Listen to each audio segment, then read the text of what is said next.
Welcome, everyone, to the Ready for the Draft podcast. I am your host, Gregg Schutze. This is episode 9 of the 2024 podcast series, where we take a look at the draft-eligible prospects and get you ready for the NFL draft. And week 2 in the books. And I'll tell you what, I think the theme so far this season is the play of the quarterback. I think 2023 could very well be the year of the quarterback. So many quarterbacks playing so well that's really elevated the draft stock of so many guys. And I'll tell you what, Colorado, Deion Sanders doing it again. You saw against Nebraska, 36-14 winners. This was a game that was competitive early on.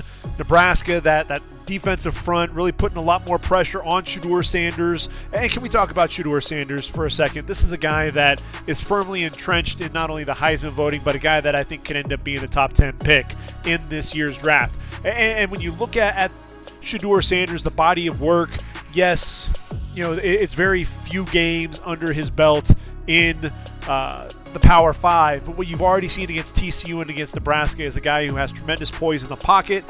You've seen the escapability, you've seen the precision throws, just a guy that's unrattled in the pocket. To me, he's the number 3 quarterback right now behind Caleb Williams and Drake May. I think it's pretty safe to say that that's really, he cemented himself there. Through these 2 games, 77.5% completion percentage for over 900 yards and 6 touchdowns to 0 interceptions at 393 yards and 2 touchdowns against Nebraska. And again, this was a game where first half was very competitive, and Nebraska really, frankly, was shooting themselves in the foot. By comparison, you look at a guy like Jeff Sims. Every time Nebraska seemed to be moving the ball a little bit, there was an interception that he threw.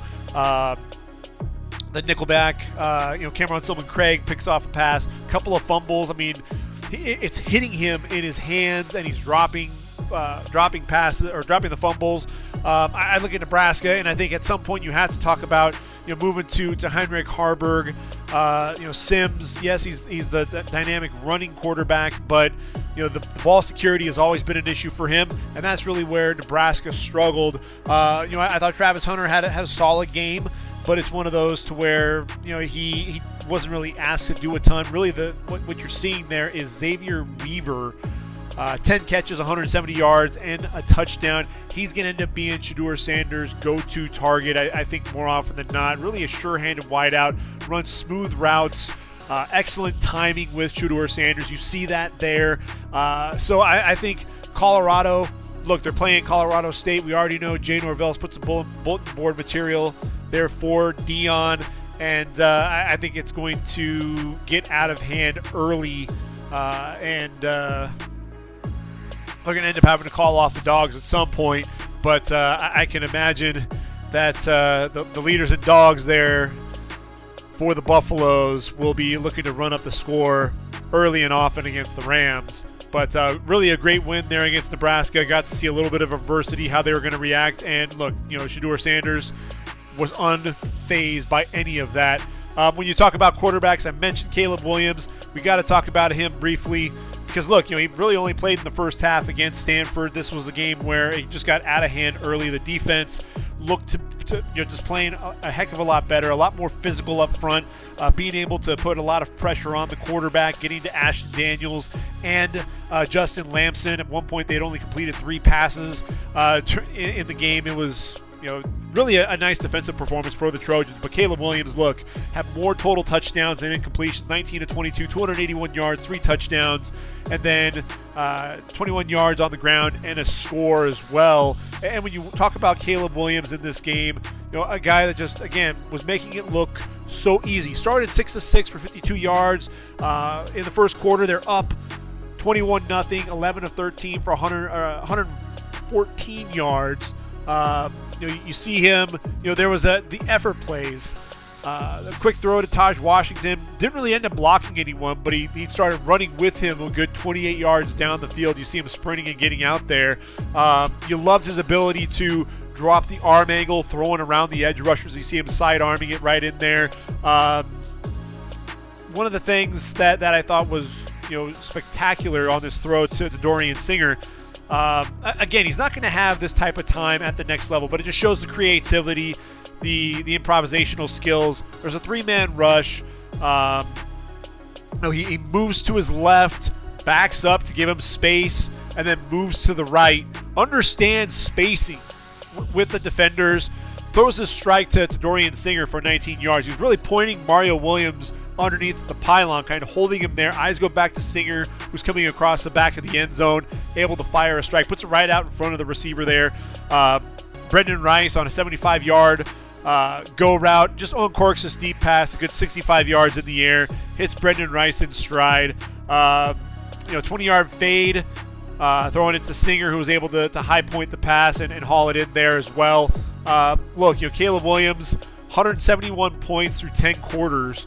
4 touchdowns, receptions by 8 receivers.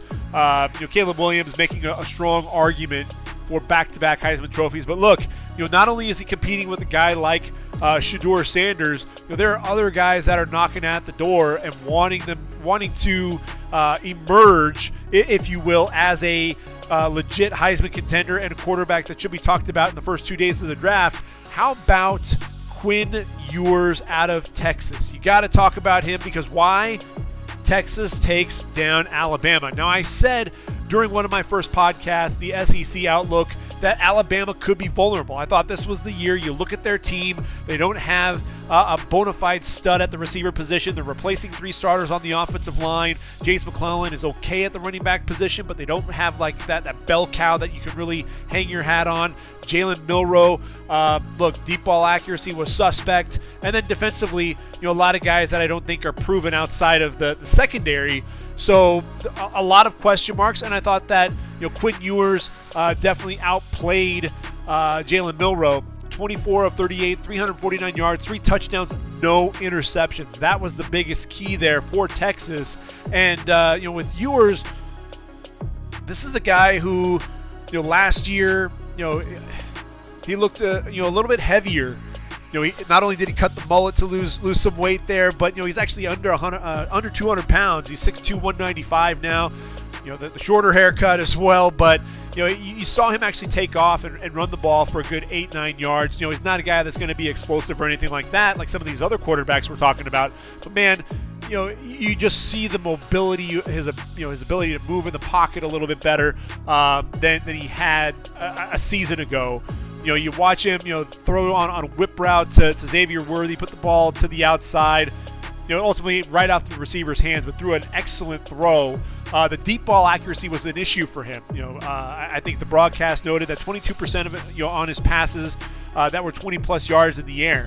What does he do? Xavier Worthy runs a skinny post, 44-yard touchdown, puts a ton of air under it, really just allowing it to run under it, make a diving catch for the score. Pressured in the pocket, you see him climb and puts the ball down the field. I thought that was something that was nice. Some of that mobility there within the pocket again. 39-yard touchdown to A.D. Mitchell, up the seam, dropped it right in over his shoulder into the end zone. Safety moves off to the inside on another route. Mitchell versus Trey Amos. Kind of widened that route, then got up the seam. Perfect trajectory, just drops it right in over the shoulder. Quinn Ewers, you see the development there, his ability to get the ball out and hit those receivers down the field. There are 2 defenders coming off the left side. The tight end, Jatavian Sanders, runs an out from the inline tight end spot. Ball was out as he makes his cut, catches it, takes off for a 50-yard gain. So there was those plays as well. There was really waiting for A.D. Mitchell on the next play to clear the safety coming downhill, delivered a strike on a 7-yard slant. There are some issues at times where some errant throws, needs to make sure that he's setting his feet. I thought there was some inaccuracy when the feet weren't always set on some of the throws, but he showed some touch down the sideline to A.D. Mitchell, had really kind of a half a step on Kool-Aid McKinstry, just the perfect placement. McKinstry's in phase, inside leverage, but the perfect pass beat that perfect coverage. So Quinn Ewers to me is definitely elevating his game, and you want to see what he can do there at Texas, obviously taking down Alabama, so that makes things interesting for sure. Another quarterback that we have to talk about is Michigan's JJ McCarthy, and I think what he's been doing thus far at Michigan I think is kind of falling. People aren't paying attention. It's just kind of falling almost, I wouldn't say on deaf ears, but this is the guy that so far has 7 incompletions through 2 games. Granted, he's playing East Carolina and UNLV, but still, the pinpoint accuracy is there. 22 of 25, 278 yards, 2 touchdowns against the running Rebels. And when you talk about JJ McCarthy, one of the things that is apparent this year is they want to throw the football a lot more. I think last year you had Blake Corum, you had Donovan Edwards, you had that offensive line. They were able to really lean on that. And JJ McCarthy now they're really allowing him to cut loose with the football. And you're seeing his ability to just the accuracy, splitting defenders, delivering a strike, excellent velocity, a lot of short to intermediate passes there against UNLV. And that was something that it took him 14 passes before he threw his first incompletion, and that was on a miscommunication. But you watch, his ability to just throw it into a tight window. He had Cornelius Johnson, I think it was a skinny post, threw it, up the seam. Velocity, the ball was a little bit behind, but it kind of appeared to be by design, based on the coverage. Understanding where the defense is going to be and putting the ball right where the receiver needs to, be able to make a play on the football. If you don't get pressure on him, he's going to pick you apart. Roman Wilson on the 13-yard touchdown was in the slot, runs a dig, hits him right over the middle, cuts up the field for the touchdown. At one point, through 6 quarters of play, have just 5 incompletions, 7 so far. I mean, it's just absolutely ridiculous what JJ McCarthy has been able to do. Obviously, you want to see what he can do as he gets into Big Ten play, but JJ McCarthy is another name that we have to continue to talk about because that play is just going to continue to impress. And if he can continue against some of the big boys in that Big Ten conference, especially against your Ohio States, your Penn States, that's where I think I think people are really going to start taking notice of him. As it is, I think he's a day 2 prospect right now and a guy that's going to just continue to climb up draft boards. I thought Jackson Dart, Ole Miss, we wanted to see the matchup of Michael Pratt versus Jackson Dart, and unfortunately Michael Pratt goes down to injury late in the game against South Alabama. Leg injury. He was a game time decision and just couldn't go. But for Jackson Dart, I thought this was really a great game for him. This is a guy that started out, had a great season to start out the year. Then when Ole Miss lost the last 4 games, he really struggled. Just some pretty balls that he was throwing out there. Trey Harris, a guy that just seems to continue to rack up touchdown passes. I think he's got 5 or 6 already on the year. Corner route, dropping it right over the shoulder. A guy that I think is continuing to improve as a passer. There's a 31-yard touchdown right on the money at about 13 yards, threads the needle, gets it to Harris, who beats the corner. Safety was coming over, the 2 defenders collide, he ends up taking it in for 6. Stared down his receivers at times. I think this is the guy that's going to come back for one more year under Lane Kiffin, continue to develop. There's just so many bigger name quarterbacks right now, but Jackson Dart is certainly a guy that I think people should continue to watch, continue to see how he develops there with Lane Kiffin. Tyler Van Dyke, look, he outplayed Connor Wegman and Miami, taking down Texas A&M, the 23rd ranked Aggies, 48-33. And with Van Dyke, he was 21 of 30 for 374 yards and 5 touchdowns. The key there, no interceptions and just perfect passes. There was a post, Jacoby George got behind the safety, coming up to pick up the tight end, just air under the ball, allowing the receiver to run under it. Ultimately, the ball was dropped, just a pretty ball. You watched him go through his progression, starting from his left, finding the tight end, coming open down the middle of the field, fires a strike for a 20-yard gain. Just dropping passes, fade down the sideline, putting the ball right over George's hands or over his shoulder. Able to make the catch this time. Plants, cuts across the field to the end zone for a 64-yard touchdown. 6'4", 224 pounds. Consistency and health are the 2 biggest things there with Tyler Van Dyke. I think what Mario Cristobal has, look, that offensive line, we'll be talking about that here in a minute. That offensive line outplayed the defensive front there for the Aggies, and I think that's something that we're definitely going to have to be talking about as the season continues to progress if Miami continues to put up these impressive wins.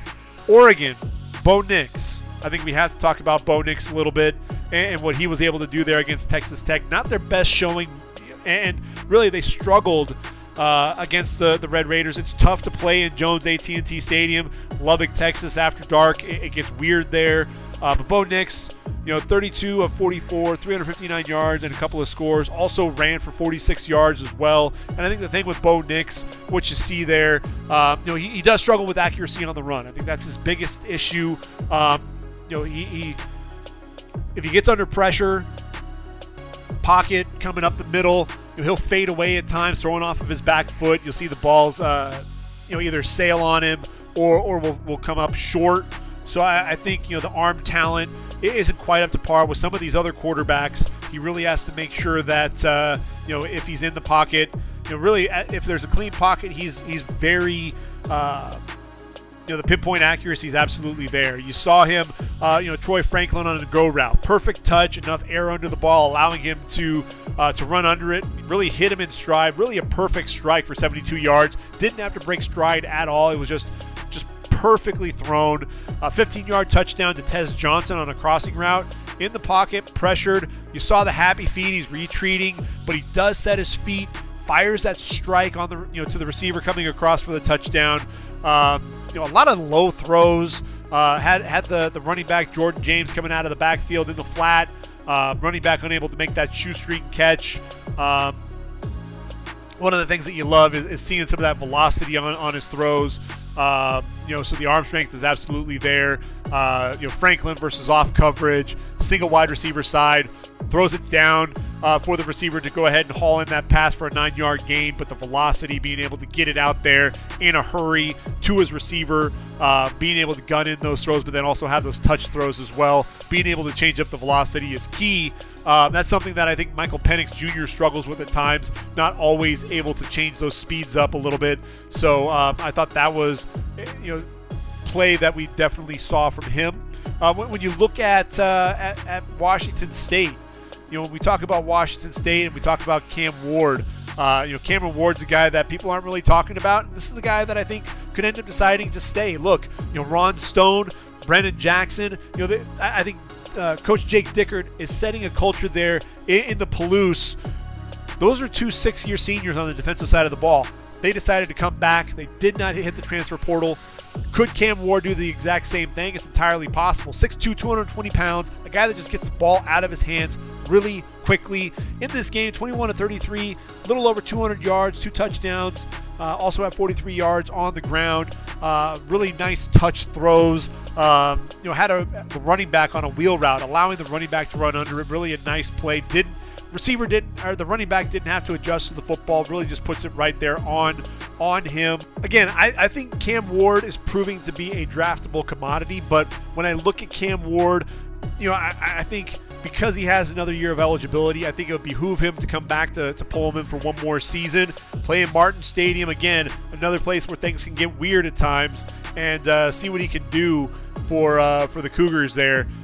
We won't know exactly what conference they're playing in, the Pac-2, the Mountain West, Pac West, whatever we're going to be calling things out there. But I think he's a guy that can help usher in that new era there for Washington State. Tanner Mordecai in that same game, 277 yards and a touchdown.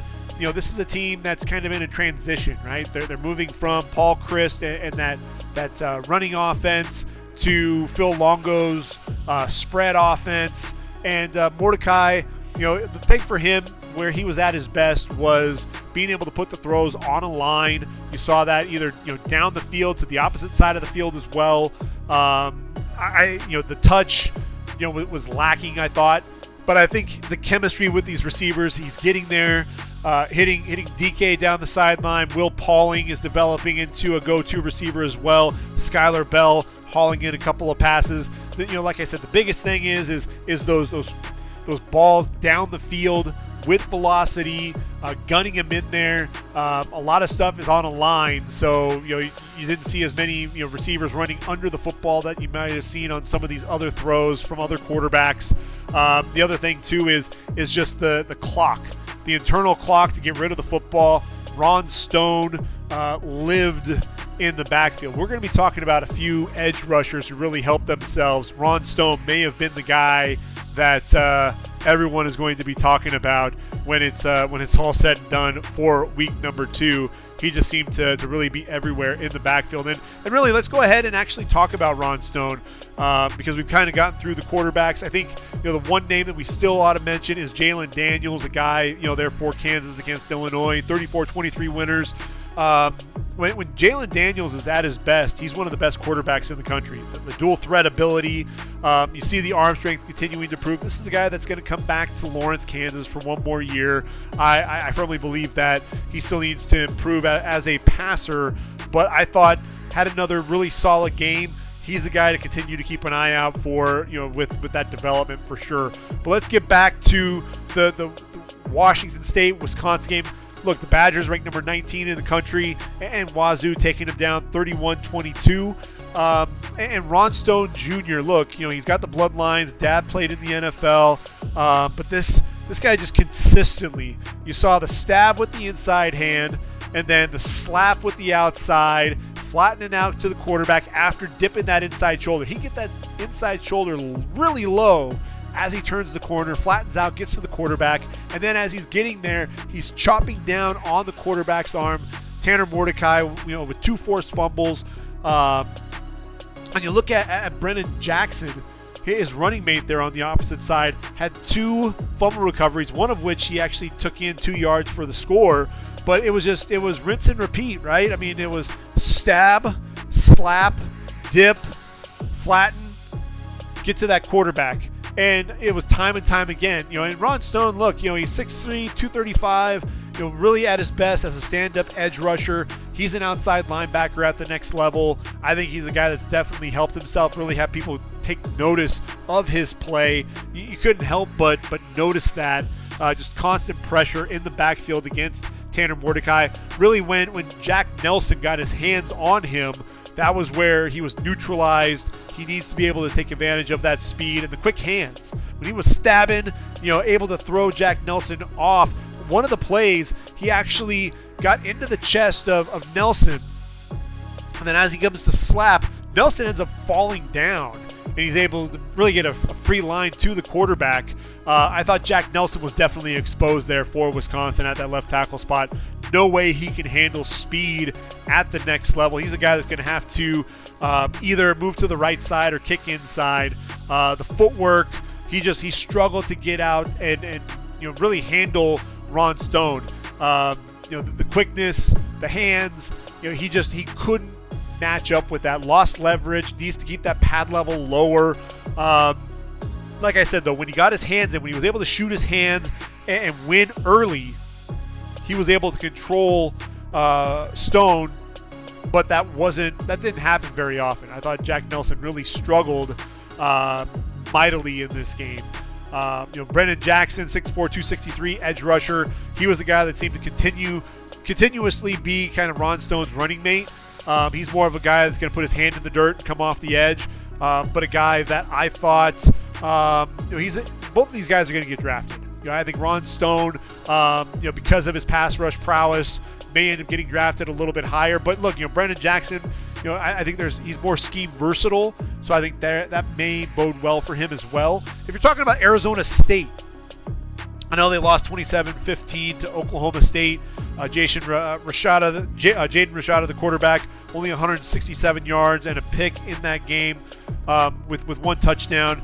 But BJ Green, if you don't know this guy, you really need to get your hands on some film. Number 35, 6'1", 275, a former walk-on, was a defensive tackle that moved to defensive end. And this is a guy that, look, on third downs, they're moving him inside and rushing the passer from within. And, what he loves to do, he gets his hands on the guard, rips right through, and then turns the corner in a hurry, chases down the quarterback. You saw him chasing him down backside, getting in, affecting the quarterback, and really also blowing up run plays as well. He looked to attack the left tackle to the inside, really kind of dipping his inside shoulder to kind of knife through there, and then get to the running back, drop him for a loss. He was very active in this game and just seemed to be making plays in the backfield at will against the Cowboys. Had 2 sacks, 3 total tackles for loss. Also had 3 quarterback hits as well. So just continually getting in there, the effort plays. That was one of the things that I thought really stood out as well when you watched him play, was he was continuously getting into the backfield, continuously affecting whichever quarterback was there, whether it was Alan Bowman or Garrett Rangel or Gunnar Gundy. BJ Green was in the backfield and making some plays. I thought USC Solomon Byrd starting to emerge as a pass rusher for them. 6'3", 250 pounds. A guy that was kind of delaying his rush. He was kind of the last guy to rush off the edge. Right tackle beats him. Hand right to him. Turns the corner in a hurry. You see the bend getting to the quarterback. Hits the arm before it's going forward. Forced the fumble. Next play, going up against the right tackle, Connor McLaughlin again. Stutter, shoots inside, gets downhill to the running back, drops him for a loss. So Solomon Byrd, a sack, 2 total tackles for loss in the game. A guy that I think is emerging. USC in desperate need of a guy that's going to take the reins as an edge rusher for them. And I thought that this was the guy that was actually, absolutely primed and ready to be able to do that. Auburn taking on Cal. 14-10 winners there for Auburn. And this is really more of a defensive tackle and a guy that, look, he's only a junior, so he could definitely come back to Auburn, and that's Marcus Harris. Kind of an undersized guy at 6'2", 279. There was a twist up front coming around. Really runs that B gap, gets down to the quarterback for a quick sack. You see the arm over, quick hands, quick feet, quick burst, getting up the field, affecting the quarterback on a QB run. So, a guy that I think has some of that versatility, the ability to get into the backfield against both the pass and the run. How about Dante Corleone? Can we talk about him for a second? The big nose tackle for Cincinnati, 6'2", 318 pounds. And this was a guy that, I felt sorry for Jake Cradle, the center for Pittsburgh. Cincinnati ended up winning this game 27-21, by the way. But Dante Corleone was an absolute beast. There was a rep where he absolutely just ran him over. Literally ran him over. Just leverage, 2 hands to the chest, right over him, gets to Phil Dracovic for a dominant sack. 4th and goal from the 9-yard line. Quick move, putting his left hand under the armpit of the center, shoves him off of his spot, burst to close on Dracovic for a hit. Dracovic did end up throwing a 9-yard touchdown, but you just saw his ability to just shove the center aside with ease.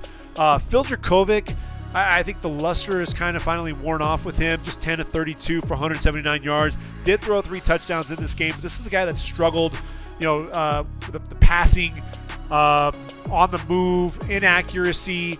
It's a big-bodied guy there in the pocket, but man, just the consistency just is not there, and it's kind of disappointing to watch.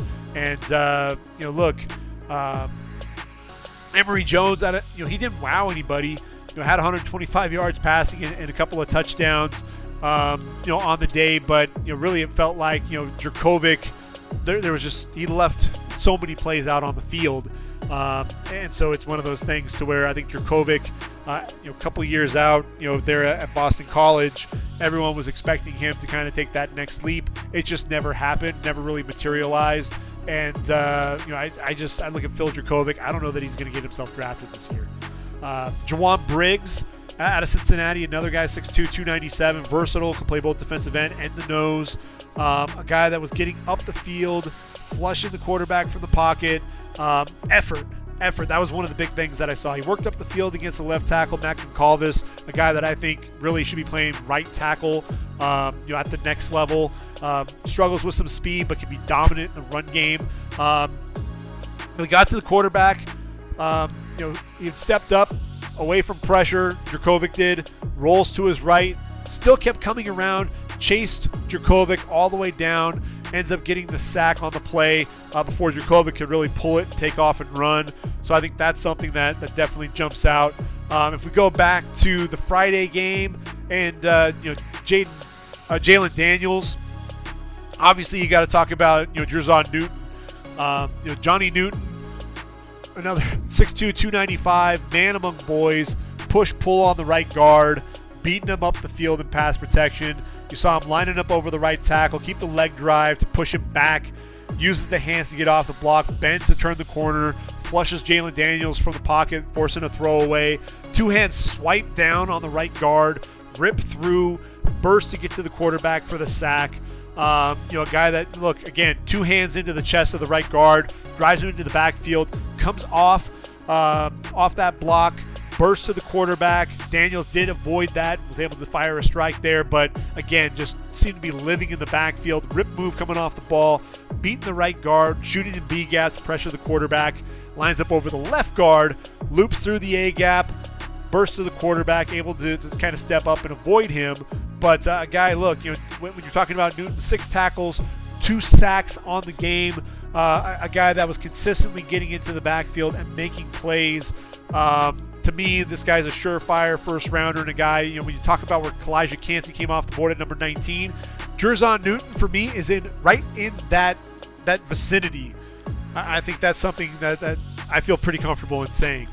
K-State, we know that Felix Anadike Uzoma, what he did a season ago, got himself drafted in round number 1. His running mate a season ago, Khalid Duke, really, you wanted to see if he could elevate his game. I think that's, we're going to talk about Dallas Turner here in a second, but with Khalid Duke, can he elevate the game without FAU there? And he definitely did. Had a couple of sacks, 3 tackles for loss in their 42-13 win over Troy. You saw his bend getting under the left tackle's pad level, getting to the quarterback, chopping down on the right tackle's hands, rip through, one final slap to get away, straight to the quarterback for a sack. There's another play where he lines up over the left guard, and the linebacker Toby Osunsami lines up over the left tackle.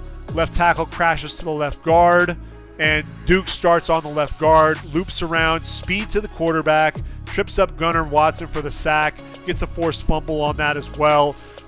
What you liked there with Duke was just the speed, his ability to bend and get to the quarterback and make plays behind the line of scrimmage. That was something that you're just waiting to see. Could he do that on a consistent basis? And it's good to see that Khalid Duke is taking that next step, because that's really something that we were waiting to see if he can continue that momentum. And I think we've finally been able to see that. Chris Jenkins, 6'3", 305 out of Michigan. We know his dad played in the NFL with Carolina, but I thought he was a guy that was wreaking havoc. Speed for a guy his size. You see the athleticism. Did a great job stacking and shedding the guard, moving laterally, dropping a running back after a short gain. Quick off the ball, power in his hands, extends into the left tackle, drives him back into the pocket, be disruptive there. Took on 2 blockers, then uncovered him, taking on some other defenders. I think there might have been a screen that was being set up. Burst to close on Doug Brumfield for a sack with Kenneth Graham. Kenneth Grant's a guy that I think is going to be a beast as well, but what you really liked was just that burst to get to the quarterback. He was disruptive on a 4th and 5 play as well. Brumfield running the option and arm over to beat the right tackle, then really waiting on that option. Once Brumfield went up the middle, easily wrapped up the leg for just a 1 yard gain, turnover on downs. I look at Chris Jenkins, and he's a guy to me that I think can be both a pass rusher and a guy that can clog up the run. And so for me, I think he's a guy that is going to continue to drive up draft boards. But can we talk about Patrick Jenkins, please, out of Tulane? I don't think that there's a guy who's been moving up draft boards quicker than Patrick Jenkins has. 6'2", 286 pounds. This guy's had, I think, 3 sacks in the last two games. You see a slap followed by a rip, beating the center with a burst of the quarterback, hitting Jackson Dart's arm as he was throwing. Ball ends up sailing for an incompletion. You see another stutter, beats the right guard to the inside, able to bend around and chase Dart from the pocket.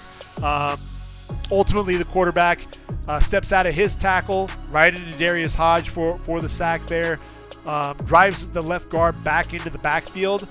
Hodges off the edge, forces Dart up and right into Jenkins for the sack. Tremendous bull rush. Really, the left guard was on skates. The leg drive to really just drive his man back into the backfield. Patrick Jenkins, to me, he has the burst. He plays with the pad level, and a guy that I think is going to be that quick penetrator, always getting into the backfield and making plays. Leonard Taylor, I know that this is the guy that everyone was expecting to really take that leap as a defensive tackle, and he's coming back from injury, and we know that. Only played in 15 snaps week 1, but you saw the penetration up front. Wins with an arm over on the center, burst to the quarterback, Connor Wegman, forced him to backpedal, make a poor throw that was ultimately picked off by Corey Couch to seal the win for Miami.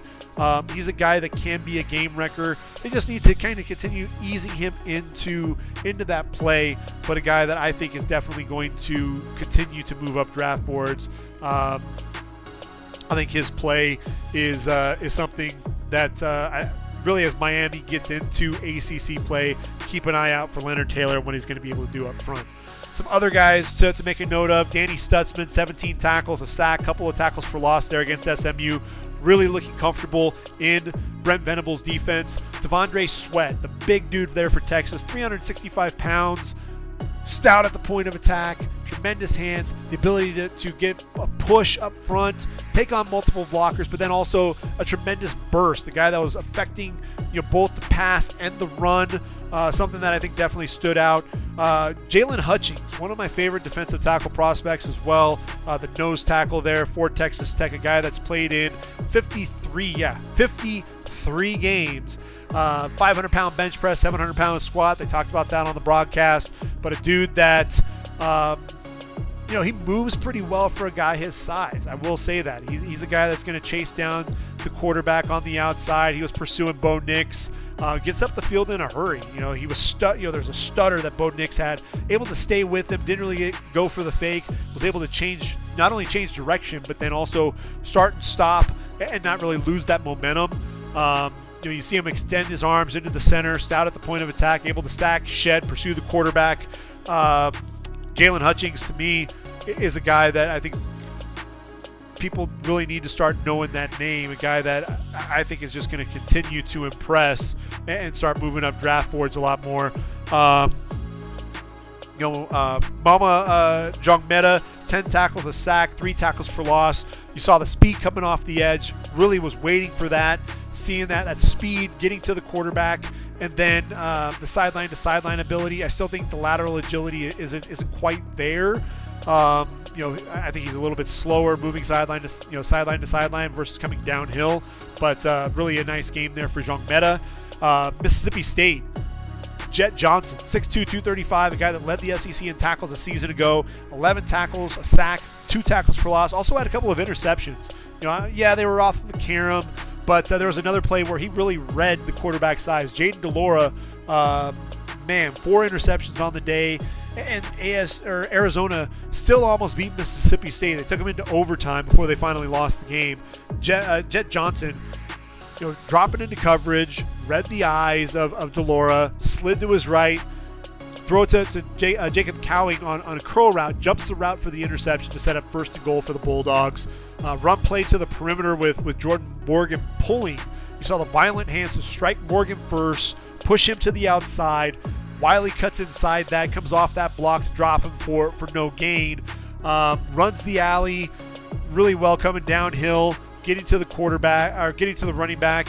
A guy that was blitzing, coming off both the edge or right up the middle, doing a little bit of everything. And I think that's one of the things that stood out for me there for Mississippi State was the play of Jet Johnson. Eugene Asante, the transfer from North Carolina to Auburn, 12 tackles, a sack, a couple of tackles for loss, a pass breakup, got to the quarterback with a couple of hits as well. This guy was timing his blitzes coming off the edge just to perfection.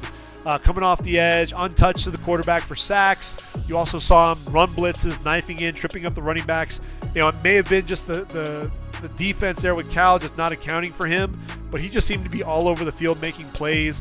And when you gave him the opportunity, Asante took full advantage of it. USC's Kalen Bullock, 6'3", 180. The junior definitely looking like a guy that, the leader, unquestioned leader of that secondary for the Trojans. Benjamin Jurasic, the tight end, sitting down in the middle of the defense. Bullock was to the inside, reading the play, drives on the route, dove in front of the tight end for a near pick. Comes downhill with Bryson Shaw. Jurasic running a jet sweep, made sure that he only got 3 yards. You saw the physicality that he was playing with. We knew about him on the back end of the defense, but this is a guy that is showing that he's able to get that done. Casey Filkins busted through the middle of the field, breaks the tackle, gets down the sideline for 59 yards, tries this head fake to Bullock, who wasn't fooled, showed that speed to run him down at the 26-yard line. And, again, the physicality, the athleticism, the effort, those were all things that you definitely saw from him. There was a 4th and goal play at the 4-yard line. Jurasik runs a slant, hands on the tight end at the goal line at the top of the route. Then as the ball arrives, gets the hand off the body, gets around the tight end to break up the pass with the inside arm. Just a very smooth, effortless play there for the safety. Look, I look at him and I see Tyler Newman, I see Cam Kinchins, and I see Kalen Bullock, and all 3 of those guys to me have the potential to be first-round picks on the back end of any defense. When you look at Stanford, there was one bright spot, and that was Benjamin Jurasik. 4 receptions, 54 yards. This is a guy, I think he's leading all tight ends in receiving yards, and there's no question why. This guy is a tremendous athlete, a guy that can get down the field. Still a guy that I think is struggling on his blocks. He was whiffing on blocks, fell down a couple of times. But a guy, look, he has the speed on jet sweeps. There was an excellent curl route on Shane Lee. Plucked the ball, able to get down the field. A guy that athleticism as a receiver is going to get him drafted probably in that 4th round range, more than likely. I think because he's not much of a blocker, that's where you're going to see some of the question marks, if you will, in terms of exactly where Benjamin Jurasik is going to fall. But I still think he may end up being a top 5 tight end when it's all said and done. Miami, I mentioned Cam Kinchins, and really a scary play there at the end of the game, coming in and hitting the receiver. I think he arrived around the same time that the corner did, and ultimately knocked unconscious. It sounds like he was released from the hospital, doing better, which is great. 7 tackles, an interception, but I think the biggest thing that they talked about on the broadcast was just all the work that he did, all the charity work. You name it, this guy was involved with the community doing, whether it was with an animal shelter or at a food bank. This guy did a little bit of working with children. You name it, Cam Kinchins does it.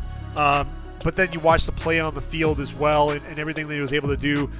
Deep safety, reading a throw to Anais Smith, slips down on the in-breaking route, drives on it to pick off that pass and return it for 28 yards. Noah Thomas was getting vertical down the middle of the field on a corner, had outside leverage.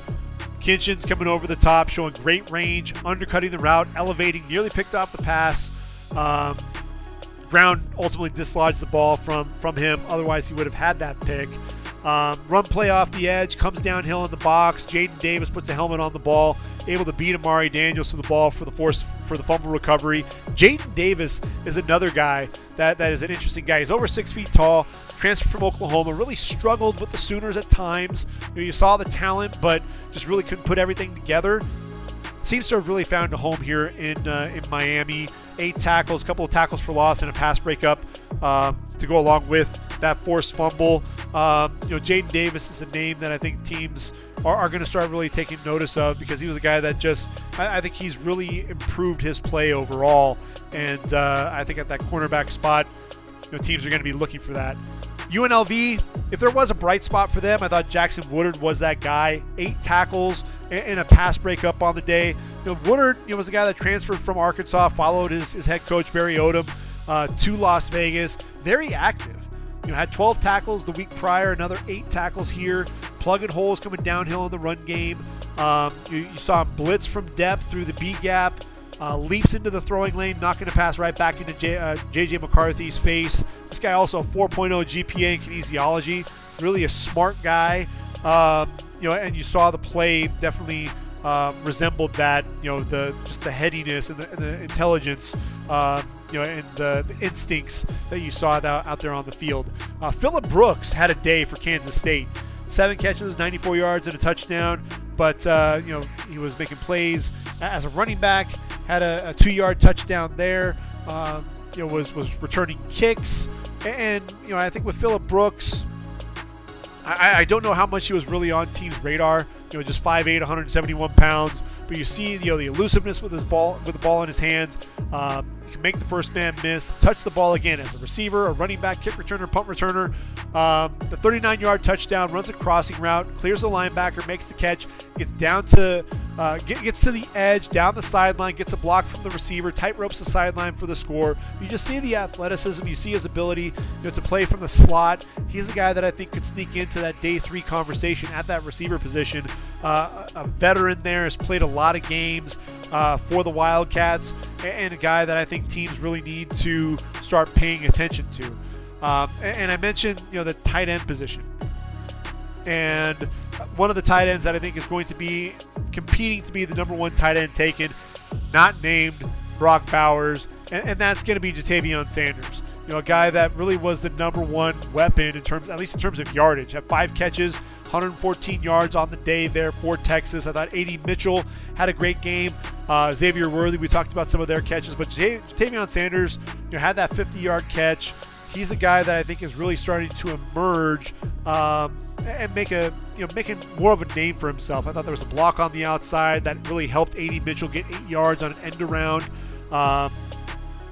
The receiver ended up getting stripped, and coincidentally enough, Sanders was the one that fell onto the football.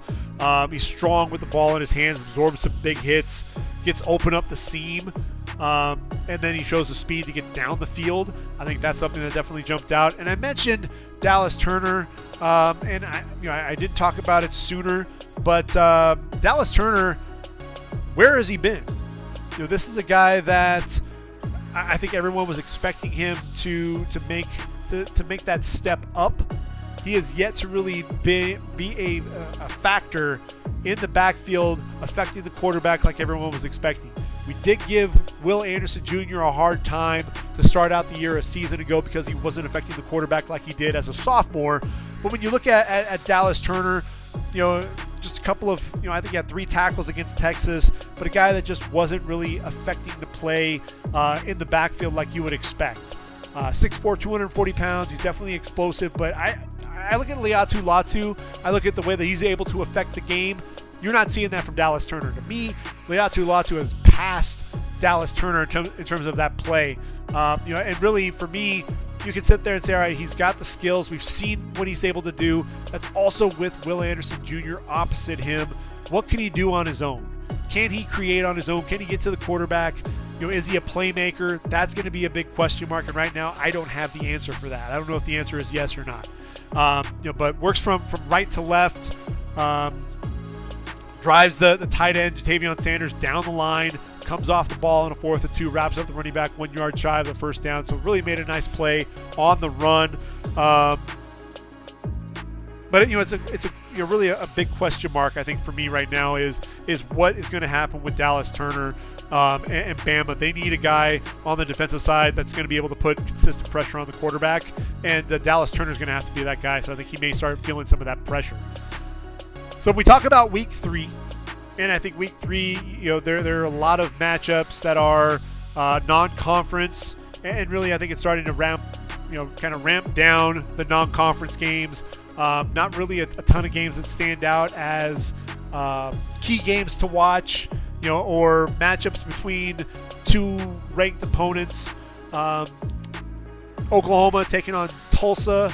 I think this is going to be another game where Oklahoma is going to be able to really work that offense, being able to see what Dylan Gabriel can do. Can he continue the consistent play? Offensive line was a little suspect at times against SMU. Can those tackles, Walter Rouse and Tyler Guyton, they're going to have to kind of lead the way, along with Andrew Rame. I'm telling you, Andrew Rame is a top 5 center in this draft. I think Matt Lee is another guy. In that Texas A&M game, you didn't really see McKinley Jackson. You didn't see him really be that effective, and I think a big reason why was Matt Lee just being physical and just dominating the point of attack. McKinley Jackson just the one tackle, not a guy that was making a huge impact. And so I think Matthew Lee, Cedric Van Pran as the number 1 center right now, but I think Matthew Lee is the guy that's really making a huge push and a strong push there. But Andrew Rame, likewise, there with Oklahoma, running the football. They've got a stable of running backs. I think that's something to keep an eye out for sure. LSU taking on Mississippi State. That's going to be an interesting game. After watching Mississippi State, this is a team that likes to run the football. Woody Marks, Jaquavius Marks, a guy that is physical. He likes to get downhill. We already know that he can catch the football out of the backfield. We saw that last year with Mike Leach's offense. Rest in peace to the Pirate. But a guy that I thought the physical play, 123 yards on the ground and a touchdown. Also had 4 catches out of the backfield. Physical bully ball, a guy that you just want to get the ball to. Will Rogers getting the ball to Ladidrick Griffin. And look, Tulu Griffin, slot receiver extraordinaire. I think he's another guy that I think people need to be on the lookout for. And when you talk about LSU, look, they were vulnerable against Florida State. The mobile quarterback, I think, affected them. We didn't see Harold Perkins. I think this offensive line is going to be tested. I thought they looked good against Arizona, but again, that's Arizona. That's not going, that's definitely not LSU's front. Defensively, Jet Johnson, Nathaniel Watson, Nathan Pickering, and Jaden Crumedy up front. This is a defense that I think can get after LSU, and I think it's going to be probably the game that I'm most interested in watching. And I mentioned Mississippi State and Arizona. I failed to talk about Jordan Morgan. This is the guy that's continuing consistent plays. Coming off that ACL injury, I thought maybe he could have been a first-rounder a season ago. He looks like he's back in form. There were times where, because they were going so fast, Jed Fish's offense, that he looked a little winded, but you saw the balance, you saw the footwork, you saw the leverage, you saw the hand placement, consistently getting that leverage and winning at the point of attack. I think Jordan Morgan is back to his form, and I think it's really just a matter of just getting it, that consistent game shape. But Jordan Morgan is going to be an absolute stud. So Arizona, if you get a chance to watch Arizona play, I know the quarterback play last week with Jaden DeLora, the 4 interceptions, was really kind of a struggle there. But I thought all in all, definitely a guy that is dynamic as a passer. Michael Wiley is a guy, look, Gary Brightwell has carved out a niche for himself at the next level. Michael Wiley is an excellent receiving running back. Not tremendous between the tackles, a guy that can get on the outside a little bit, but man, as a receiver, he's one of my favorites, catching the football out of the backfield. I think Kansas State taking on Mizzou. We'll see if Missouri's for real. It's in Faro Field in Columbia, Missouri. What does Missouri have? I think we get to see Tyron Hopper, we get to see Chris Abrams-Drain, that secondary is Jalen Carley's, Darius Robinson up front. We're going to get to see Javon Foster hopefully take on Khalid Duke, so there's some nice matchups there. As I continue to look through things and take a look at some of the matchups, there are just a lot of games that could get away from teams early. Like Alabama going to South Florida. I think this is an angry Alabama team, and I think that game is going to get away from the Bulls early. South Carolina going to Georgia is going to be an interesting game. I think Georgia, the questions are they number 1 team in the country? You've got Carson Beck, the quarterback. Obviously, that you've got Lab McConkey at receiver. You've got Brock Bowers at tight end. Defensively, you've got Jamon Dumas Johnson. You've got Smell Mondon at linebacker. But South Carolina is a team that is also very intriguing. A team that could have beaten North Carolina, frankly. Spencer Rattler in his play. Need to get Juice Wells going. But I think this is a game that is a sneaky trap game there for Georgia. It is being played in Athens, so they'll have that to their benefit. But watch out there for sure. North Carolina and Minnesota, a couple of unbeaten teams. North Carolina, they struggled against Appalachian State to really put that game away. I think Carolina, Minnesota likes to be physical with you. Tyler Nubin and that defense against Drake May, I think that's going to be the matchup to watch. Continuing through, let's see what else we have. Ohio State taking on Western Kentucky. I just want to see Austin Reed and Malachi Corley against Ohio State. That's really the matchup that I'm most looking forward to in that game, because those are guys that you're talking about as playmakers and guys that have next level ability. So really want to see how they show up against Ohio State. Washington traveling to Michigan State. That's going to be a trip that they're going to be making on a regular basis, moving to the Big Ten. Michael Penix Jr., he's familiar with Michigan State. He played in Indiana, so he's familiar with East Lansing and Spartan Stadium. Rome Odunze and Jalen McMillan are two receivers that I think could end up coming off the board in round number 1, much like Marvin Harrison Jr. and Emeka Ibuka. Marvin Harrison Jr., had a 71-yard catch for a touchdown there against Youngstown State.